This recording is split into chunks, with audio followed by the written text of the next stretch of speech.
Officially ruled out na ang foul play sa pagkamatay ni dating DPWH Undersecretary Catalina Cabral. Ito ay ayon sa DILG. Nagbabalik si Just Ignacio. Ilalabas pa lang ang resulta ng DNA ni dating DPWH Undersecretary Maria Catalina Cabral. Sa pulong balitaan nitong umaga, sinabi ni Interior Secretary John Vic Remulla na batay sa investigasyon, nag-match ang fingerprint at photographs ni Cabral. The problem was that the old photos and the new ones may discrepancy contact kasi we think that there was plastic surgery done beforehand. And so medyo magkaiba eh. But otherwise, all the biometric features show that it is her.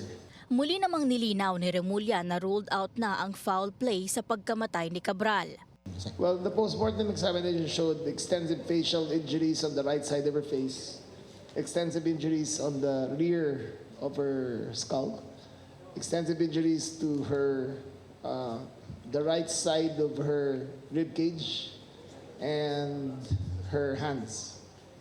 It shows a forward motion drop from the tip.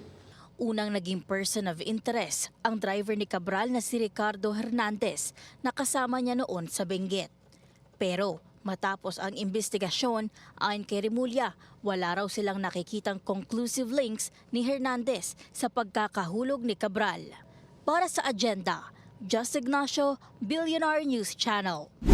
Manatiling nakatutok sa Bilyonaryo News Channel. Sumubaybay sa aming social media accounts at mag-subscribe sa aming YouTube channel para sa mga bago at eksklusibong balita.